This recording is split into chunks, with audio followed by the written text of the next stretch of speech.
नया चैप्टर शुरू कर रहे हैं, progression. Progression sequence and series भी कहते हैं इसको, इसी को सीक्वेंस एंड सीरीज। हम थोड़ा आगे चलेंगे तब इन दोनों शब्दों में डिफरेंस देखेंगे, सीक्वेंस क्या होता है और सीरीज क्या होता है। अभी हमारा फोकस इस पर नहीं है, हम किस तरह की चीज़ों को पढ़ना चाह रहे हैं हम उस पर पहले बात कर लें। मुझे बताओ अगला कौन आएगा? 17। Very good. हाँ, कैसे पता पड़ा? तुमने देखा कि 4 जुड़ता जा रहा है, 4 जुड़ता जा रहा है तो आगे का मिल जाएगा।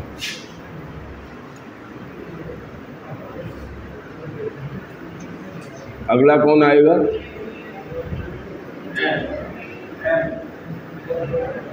एम, मंकी वाला एम। कैसे पता पड़ा? 2 छूट रहे हैं और तीसरा लिया जा रहा है। ए के बाद बी और सी छूटा, डी लिया। ई और एफ छूटा, जी लिया।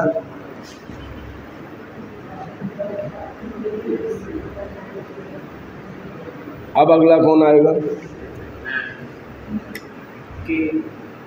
के। देखते हैं, पहले 1 छूटा, फिर 2 छूटे, फिर 3 छूटे, अब 4 छूटेंगे तो जे के एल एम एन ये 4 छूटेंगे और ओ आएगा। हाँ, एंड सो ऑन। ठीक है। 2, 6, 18 कौन आएगा?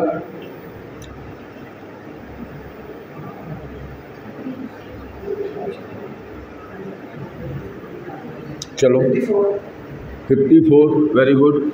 अब कौन आएगा? 54 इंटू 3 162 एंड सो ऑन। कैसे पता पड़ा? 3 से मल्टीप्लाई होता जा रहा है। ठीक है। 1, 4, 9, 16। अगला कौन आएगा?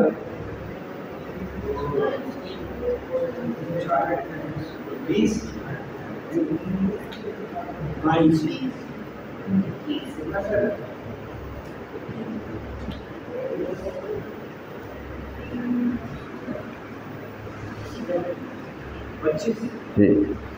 कैसे पता पड़ा? एक या तो एक का डिफरेंस बढ़ता जा रहा है, या जो ये कह रहा है ये 1 का स्क्वायर, ये 2 का स्क्वायर, ये 3 का स्क्वायर, ये 4 का स्क्वायर, ये 5 का स्क्वायर एंड सो ऑन। तो ये सब प्रोग्रेशंस हैं। प्रोग्रेशन कह लो या सीक्वेंस कह लो। किस चीज़ को कहते हैं प्रोग्रेशन या सीक्वेंस? ऐसा ऑर्डर जिसमें कुछ एलिमेंट्स कह रहा हूँ मैं, नंबर नहीं कह रहा, कुछ एलिमेंट्स कॉमा लगा लगा के लिखे हों और उस ऑर्डर को हम पहचान पाएँ और उससे आगे कौन आएगा ये बता पाएँ, उनको कहते हैं सीक्वेंस या प्रोग्रेशन। ठीक है। तो शायद पहली एक्सरसाइज इसी पर बेस्ड है, सीक्वेंस या प्रोग्रेशन पे।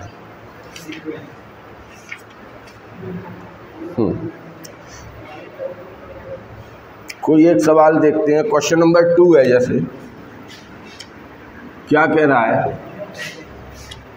an equals to n cube minus 6n square, an equals to n cube minus 6n square plus 11n minus 6 plus 11n minus 6, n belongs to natural number, show that the first 3 terms of sequence are 0 and all other terms are positive. First 3 0 है, all others positive है। ये हमें prove करना है। चलें शुरू करें।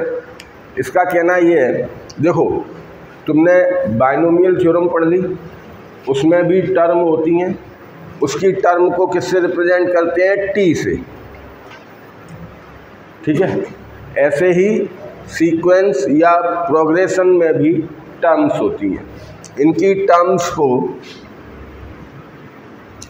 या तो ए से या टी से रिप्रेजेंट करते हैं। कुछ राइटर ए से रिप्रेजेंट करते हैं, कुछ राइटर टी से रिप्रेजेंट करते हैं। जैसे मैंने कहा A5, इसका मतलब है फिफ्थ टर्म। टर्म समझ लो या प्लेस समझ लो, पांचवी जगह। तो इसमें पांचवी जगह कौन सी? पहली, दूसरी, तीसरी, चौथी, पांचवी, ये हुई। तो इस 17 को ये नाम दिया जाएगा, ये नाम दिया जाएगा या ये नाम दिया जाएगा। टर्म को क्या नाम दिया जाता है? या तो टी और या ए, और उसके नीचे जो छोटा सा नंबर लिखा होता है वो उसकी जगह होती है। तो अगर मैं कहता हूँ AN, इसका मतलब है nth टर्म या प्लेस, ठीक है। तो एक सीक्वेंस है, उसकी nth टर्म दी है, हमें प्रूव करना है कि पहली 3 प्लेस तो जीरो होंगी, पहली 3 प्लेस तो जीरो होंगी, और उसके बाद जितनी भी प्लेस आएंगी वो सब पॉजिटिव होंगी। ये चालू है ना? वो सब पॉजिटिव होंगी। कैसे प्रूव कर सकते हैं? मैं इसमें n की जगह 1 रखूं तो A1 हो जाएगा। A1 यानी पहली प्लेस, वही n की जगह 1 इधर रखूं और सॉल्व करूं तो ये 0 हो जाए। तो ये प्रूव हो गया कि पहली प्लेस 0 होगी। फिर n की जगह 2 रखूं, फिर इसे सॉल्व करूं, फिर 0 हो जाए तो प्रूव हो गया दूसरी प्लेस 0 हो गई। फिर 3 रखूं, वो भी 0 हो जाए तो प्रूव हो गया कि तीसरी प्लेस भी 0 होगी। फिर 4 रखूं, 0 नहीं हो, पॉजिटिव आ जाए तो प्रूव हो गया कि चौथी प्लेस पॉजिटिव है। 5 रखूं, पॉजिटिव आ जाए। 6 रखूं, पॉजिटिव आ जाए। ये मन कब तक भरेगा? वो ये कह रहा है तीसरी प्लेस के बाद हर प्लेस पॉजिटिव होगी, ये प्रूव करो। एक्चुअल में तुम ये जो वैल्यू रख रख के निकाल रहे हो, ये तुम प्रूव नहीं कर रहे हो, तुम वेरीफाई कर रहे हो कि हाँ तुम जो बात कह रहे हो वो सही है। प्रूव करने का मतलब है कोई कैलकुलेशन करो और फिर ये डिसीजन निकालो कि देखो इस वजह से पहली 0 होगी, दूसरी 0 होगी, तीसरी 0 होगी और आगे की सब पॉजिटिव होगी। उसके लिए मैं इसके फैक्टर कर रहा हूँ, ठीक है। ये क्यूबिक है, क्यूबिक के फैक्टर, क्यूबिक या क्यूबिक से बड़ी पावर के फैक्टर के लिए रिमाइंडर थ्योरम यूज करते थे, जो तुमने 9th में पढ़ी होगी या 10th में पढ़ी होगी, मुझे एग्जैक्ट याद नहीं है। तो वही चीज़ हम यहाँ यूज कर रहे हैं। n की कोई ऐसी वैल्यू देखो जिसे यहाँ रखने पर और सॉल्व करने पर 0 आ जाए। तो मैंने n की जगह 1 रखा, तो ये जो है n की जगह 1 रखा, 1 का क्यूब 1 -6 + 11 - 6 0 आ गया। इसका मतलब इस 1 को इधर लाओ, n - 1 is a factor of, ये मेथड मैं पहले भी बता चुका हूँ, तुम्हें बता चुका हूँ क्या? आवाज़ ही नहीं आ रही। इसका फैक्टर है, और अगर n - 1 इसका फैक्टर है, इसका मतलब इसको n - 1 की फॉर्म में लिखा जा सकता है। अब मैं वो लिख रहा हूँ, मैंने अपनी तरफ से n - 1 फंसाया, किससे मल्टीप्लाई करूँ इस n में कि n³ आ जाए, n²। तो n² का n में इंटू हुआ, n³ आ गया, लेकिन n² का -1 में इंटू हुआ तो -1n² या -n² आ गया, और लाना है माइनस का 6n²। तो और कितना लाना है? माइनस का 1n² आ चुका है, माइनस का 5n² और लाना है। ये बात समझ में आ गई सबको। फिर मैंने n-1 फंसाया, किससे इंटू करूँ इस n में कि माइनस का 5n² आ जाए, माइनस के 5n से। जब माइनस के 5n का n में इंटू हुआ तो -5n², और माइनस के 5n का -1 में इंटू हुआ तो +5n। लेकिन लाना है मुझे +11n, तो कितना और लाना है, काय का प्लस का 6n और लाना है। फिर मैंने n-1 फंसाया, किससे इंटू करूँ इस n में कि +6n आ जाए, +6 से, +6 का n में इंटू +6n और +6 का -1 में इंटू -6। आखिरी टर्म अपने आप मिलेगी अगर आपने सही सॉल्व किया है। इन तीनों पे से n-1 कॉमन आया, यहाँ से बचा n², यहाँ से -5n और यहाँ से 6। अब ये क्वाड्रेटिक है, इसको स्प्लिटिंग ऑफ मिडिल टर्म से भी फैक्टर कर सकते हो। दो नंबर ऐसे जिनका प्रोडक्ट 6 बन जा 6 हो और जिनका सम 5 हो, -3 और -2।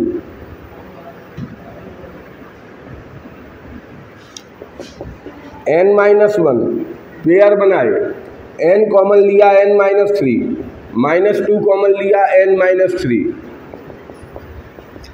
n-3 कॉमन लिया n-2। ये तुम्हारी nth टर्म आ गई फैक्टर फॉर्म में। चले आगे। अब फैक्टर फॉर्म में क्यों चेंज की वो बात तुम्हें अब समझ में आएगी। अगर मैं इसमें n की जगह 1 रखता हूँ तो क्या मिलेगी फर्स्ट टर्म, तो जब n की जगह 1 रखोगे तो ये ब्रैकेट 0 हो जाएगा और 0 का किसी में भी इंटू 0 हो जाएगा, यानी कि फर्स्ट टर्म 0 हो जाएगी। अब अगर मैं n की जगह 2 रखता हूँ तो ये 0 नहीं होगा, लेकिन अब की ये 0 हो जाएगा और फिर 0 का किसी में भी इंटू फिर 0 हो जाएगा। n की जगह 3 रखता हूँ तो ना ये 0 होगा ना ये 0 होगा, लेकिन अब की ये 0 हो जाएगा तो फिर 0 हो जाएगा। It is clear that a1, a2 and a3 are 0। जो मैंने बोला है वो अब लिख दिया है। क्या ये बात समझ में आ गई? और अब अगर मैं n की जगह 4 रखता हूँ तो कौन सी टर्म निकालना चाह रहा हूँ, 4, तो ना ये 0 होगा ना ये होगा ना ये होगा। क्या कोई नेगेटिव होगा? अच्छा, कौन सा? 4 में से बन जाएगा +3, 4 में से 3 जाएगा +1, 4 में से 2 जाएगा +2, मतलब तीनों पॉजिटिव होंगे। और 3 पॉजिटिव नंबर का प्रोडक्ट क्या नेगेटिव हो जाएगा? बोलो, इसका मतलब हमेशा पॉजिटिव आएगा। अब अगर मैं 5 रखता हूं तो फिर ये तीनों पॉजिटिव देंगे, तो रिजल्ट हमेशा पॉजिटिव आएगा। 6 रखता हूं और जितना भी आगे रखता हूं, and all other terms are कैसी होंगी, और यही हमें प्रूव करना था। देखो समझ में आया क्या? कोई डाउट है? इसे बंद कर दो और जल्दी से नोट करो, फिर आगे चले। क्या है, an में इक्वेशन देंगे, कोई इक्वेशन an में, और उस इक्वेशन के जरिए टर्म मांगेंगे उस सीक्वेंस की। जैसे क्वेश्चन देखें 5th, a1 और a1 equals to 1 equals to a2 ये दिया है, और an equals to an-1 plus an-2 कब? जब n ग्रेटर देन 2 है। Find an+1 upon an for n equals to 1 2 3 4 5। हाँ भाई सोचो ज़रा, इस रेशियो की वैल्यू निकालनी है हर बार। कब? एक बार इसमें n की जगह 1 रखना है। जब तुम n की जगह 1 रखोगे तो ये a2 होगा और ये a1 होगा, वो दोनों तुम्हें पता है। जब n की जगह 2 रखोगे तो A3 और A2 पता है, A3 नहीं पता। 3 रखोगे तो A4 वो नहीं पता, 4 रखोगे तो A5 वो नहीं पता, और 5 रखोगे तो A6 वो नहीं पता। यानी तुम्हें A6 तक की टर्म पता करनी है। पहला टास्क तुम्हारा ये है। कैसे पता होंगी? इस लाइन से पता होंगी। इसमें n की जगह क्या रखोगे? 2 से बड़ा। 2 से बड़ा कौन होता है? 3। तो पहले मैंने n की जगह 3 रखा, तो A3, 3 - 1 2, और 3 - 2 1, और A2 की वैल्यू 1, और A1 की वैल्यू भी 1, और 1 + 1 2। चलें आगे।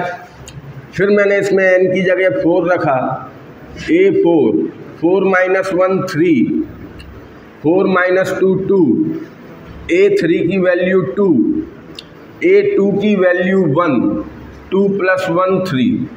फिर मैंने इसमें n की जगह 5 रखा, A5, तो A4 + A3, A4 की जगह 3, A3 की जगह 2 5।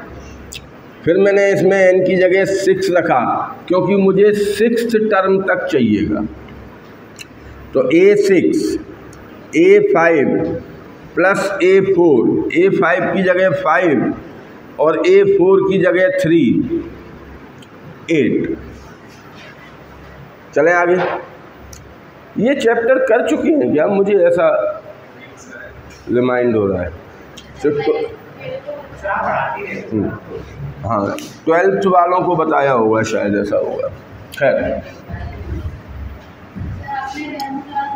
हाँ ये हो सकता। हाँ भाई, तो ये हमने 6th टर्म तक की टर्म निकाल ली। अब देन an+1 अपॉन an की वैल्यू मांगी है।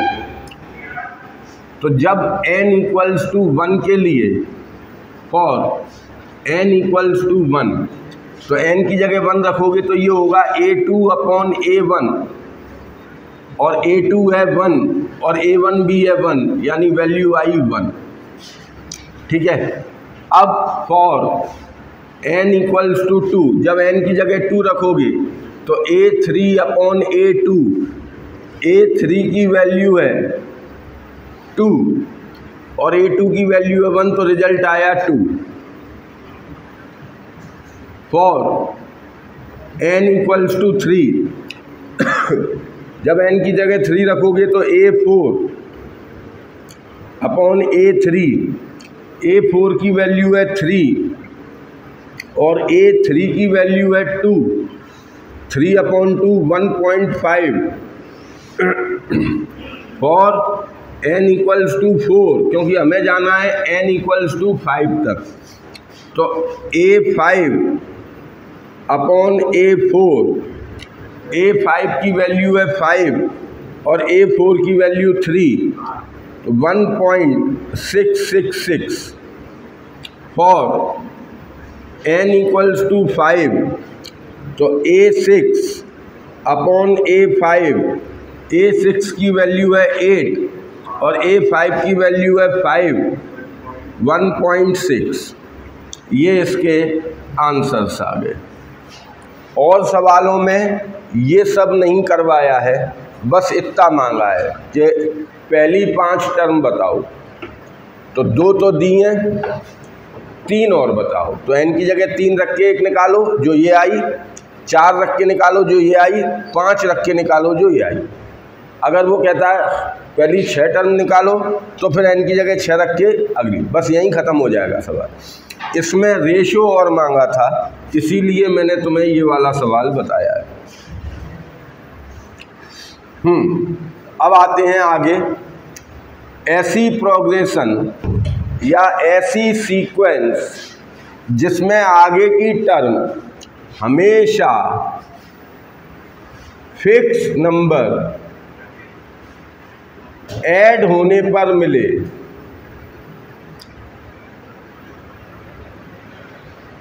आगे की टर्म हमेशा एक फिक्स नंबर ऐड होने पर मिले, उसको कहते हैं अरिथमेटिक प्रोग्रेशन। या शॉर्ट में कहते हैं AP। तो जैसे ये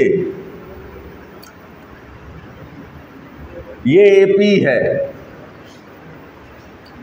ठीक है। एक एग्जाम्पल देखा था, ये AP नहीं है क्योंकि फिक्स नंबर ऐड होने पर नहीं मिला। पहली बार में कितना ऐड हुआ?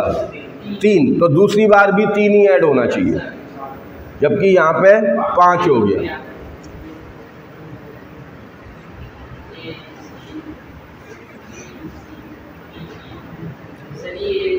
ये AP है कि नहीं है? एक बीच में गया B, C आया, फिर D बीच में गया, E आया, फिर F बीच में गया, G आया। AP है कि नहीं? नहीं है। क्यों नहीं है? क्योंकि A में, सुनो A में B जुड़ नहीं है। A में B जुड़ने पे C आता है, ये कोई मैथमेटिक्स रूल है?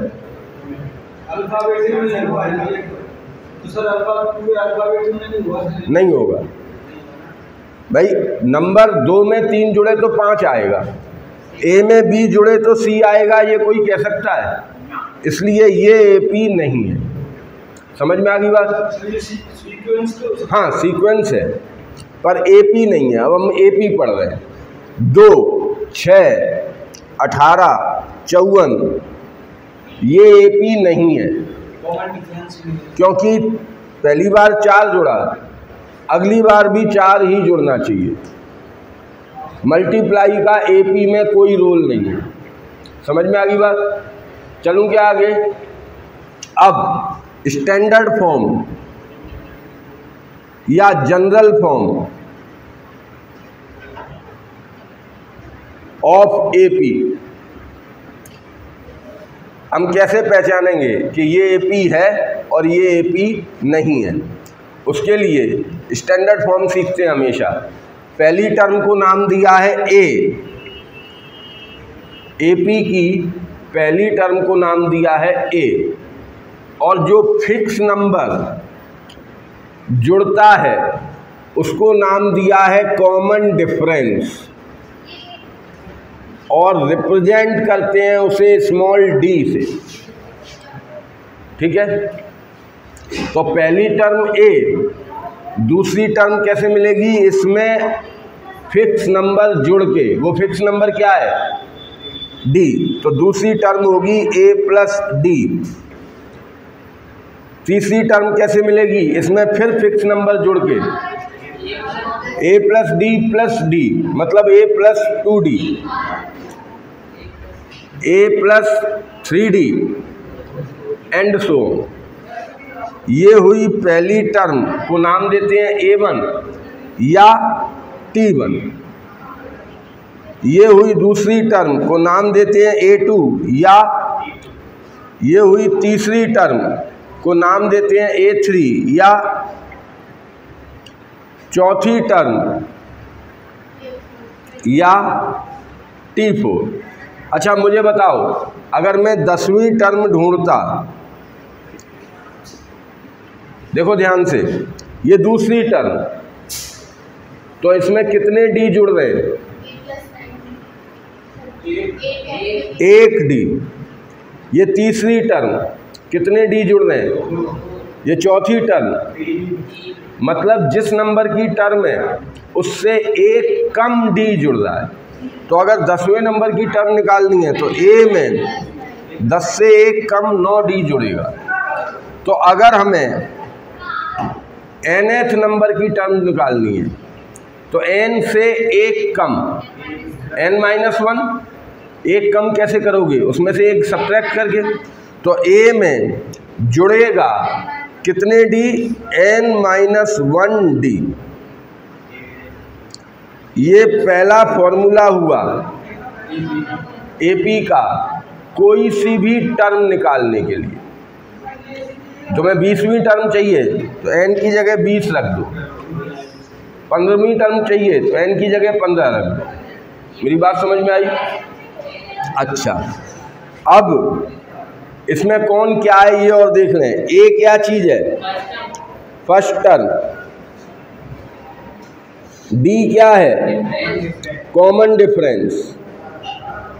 और एन क्या है?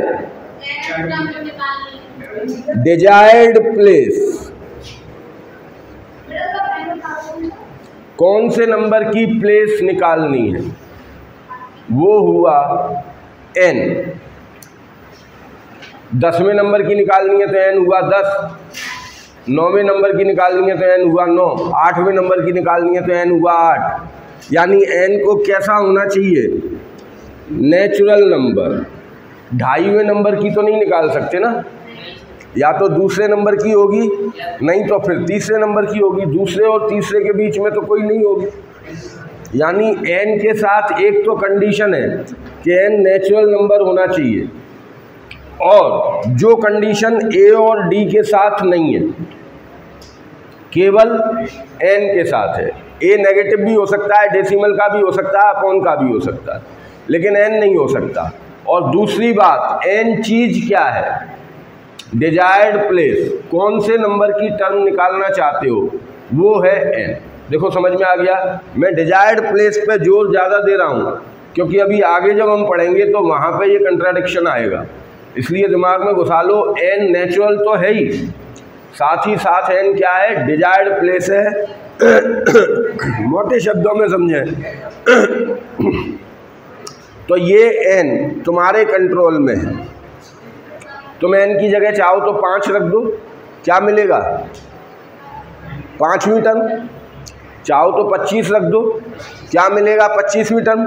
एक ही सवाल में एन की जगह 5 भी रख दो और 25 भी रख दो, तो क्या मिलेगा? उसी एपी की 5वीं टर्म और उसी एपी की 25वीं टर्म। मतलब एन तुम्हारे कंट्रोल में। बेईमानी नहीं करोगे। बेईमानी क्या कर सकते थे कि डेसिमल का रख देते, एन नेगेटिव रख देते, अपॉन का रख, वो नहीं रख पाओगे। कंडीशन है एन को क्या रखना है? नेचुरल रखो, फिर कुछ भी रखो। नेचुरल में कुछ भी रखो, एक से ज़्यादा नेचुरल रखो, एक सवाल में कर सकते हो। एन तुम्हारे कंट्रोल में है। अभी और फॉर्मूले देखेंगे जिसमें हमारे कंट्रोल में एन नहीं होगा और देखने में सेम लगेगा, यही एन लगेगा। इसलिए इस चीज़ पर फोकस करना जरूरी है। देखो यहाँ तक समझ में आ गया, इसे बंद करो।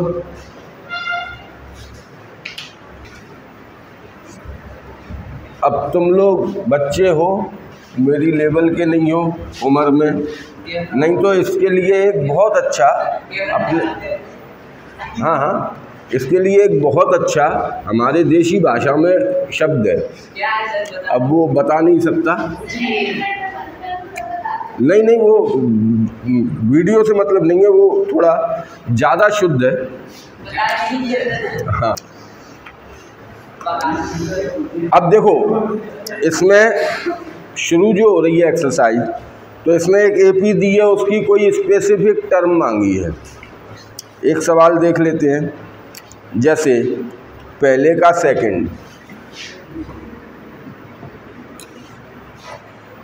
√2, 3√2, 5√2 एंड सो ऑन। इसकी 18th टर्म मांगी है। ठीक है, हम पे फॉर्मूला है, कोई सी भी टर्म निकालने के लिए हम पे फॉर्मूला था, यहाँ लिखा था। बस उसके लिए क्या क्या चाहिए? 3 चीज़ें, ए, डी और एन। ए क्या होता है? फर्स्ट टर्म, तो ए क्या हो गई? √2। डी कैसे मिलेगा?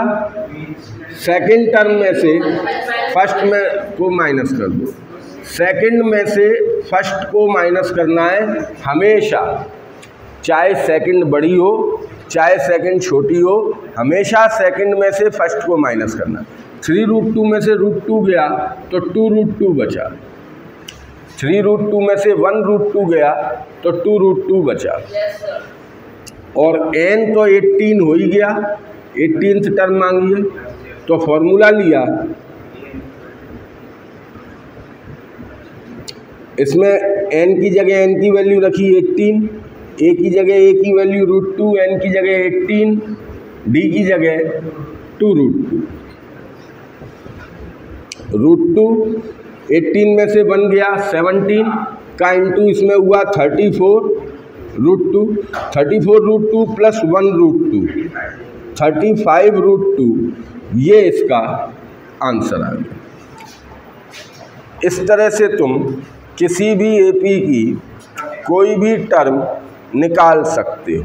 अभी आज हम इतना ही रखेंगे, फिर इससे आगे कल से रखेंगे। बंद कर दो इसको,